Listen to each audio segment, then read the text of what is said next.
हजरत ईसा अलैहिस्सलाम एक दिन पढ़ रहे थे इंजील, तो आपने नबी पाक का तज़किरा पढ़ा, उस सांप ने सुन लिया। तो हजरत ईसा से कहने लगा, हुजूर ये बताएं कि वो नबी पाक मिलेंगे कहाँ? तो हजरत ईसा फरमाने लगे कि मक्के में आएंगे और मदीने में रहेंगे। तो कहा मुलाकात कैसे हो सकती है? फरमाया चला जा मक्के।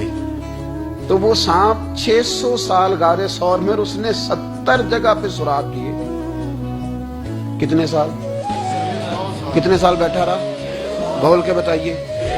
आप 6 घंटे बैठ के दिखाएं, सवाल ही नहीं पैदा होता। हम बड़े कमजोर हो गए। 600 साल तो सांप बैठा रहा, 600 साल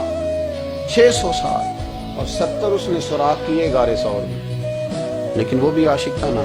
और यहाँ मामला ये था कि अबू बकर सिद्दीक दुआ मांग के गए थे कि मैंने किसी को मौका नहीं देना, एक मैं हूँगा, दूसरा मेरा यार होगा। वो गारे सौर की तो लज्जत ये वाली थी, एक मैं एक मेरे महबूब। उसने 70 सुराख किए हुए थे। जनाब अबू बकर सिद्दीक ने कहा हुजूर आप ठहरे, मैं जरा भी आया सफाई करके।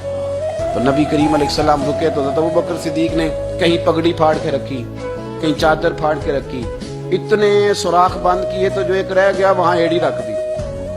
तब वो सांप भी शिकवा करने लगा कि यार तू भी कोई निराला ही आशिक है कि मैंने तो कसर ही कोई नहीं छोड़ी थी, 70 सुराख किए थे और तूने भी कमाल ही कर दी है कि सारे ही बंद कर दिए, जो बच गया उस पे एड़ी रख दी।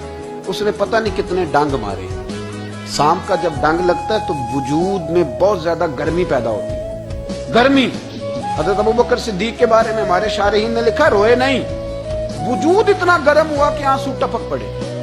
नबी करीम सल्लल्लाहु अलैहि वसल्लम ने फरमाया हटा ना जरा पैर। फिर उन्होंने हटाया तो मेरे मुस्तफा में लुआबे दहन लगाया। मुल्ला मोइनुल वाइज काशफी रहमतुल्लाह अलैह फरमाते हैं कि जब उन्होंने कदम हटाया ना तो फिर वो सांप बाहर निकला, अपना सर निकाला और खड़ा होकर हुजूर का दीदार करने लगा। नबी करीम ने फरमाया तेरा काम हो गया, अब तू जा, मुझे और अबू बकर को रहने दे। वो निकल गया। ये कैफियत है, ये मोहब्बत है, ये बारफ्तगी है, ये सोज है, ये दर्द है। यारो ये मैं कहा करता हूँ कि ये चीज जीने का भी मजा देती है, मरने का भी मजा आता है। मरने का भी मजा, सुरूर आता है इंसान उसमें जब ये कैफियत शामिल होती है ना। रंग और होता है, दर्द और होता है, जायका और होता है, कैफियत और होती है। फिर कोई शौक नहीं रहता आला कपड़ों का, बड़ी गाड़ी का, लंबे चौड़े मामलात का। फिर तो इंसान ढूंढता फिरता है कोई मुझे महबूब की बात सुनाए, कोई उसकी शान में कोई शेर सुनाए, कोई उसका जिक्र सुनाए, कोई मिल जाए ना कभी कि मेरे तार छेड़ दे, कोई मिले, कोई बात करे, कोई जिक्र करे। फिर इंसान ढूंढता फिरता है उन लफ्जों को, उन लोगों को जो पकड़ के दरवाजा रसूल सल्लल्लाहु अलैहि वसल्लम की बारगाह तक ले जाएं। बड़ा प्यार किया मेरे करीम महबूब।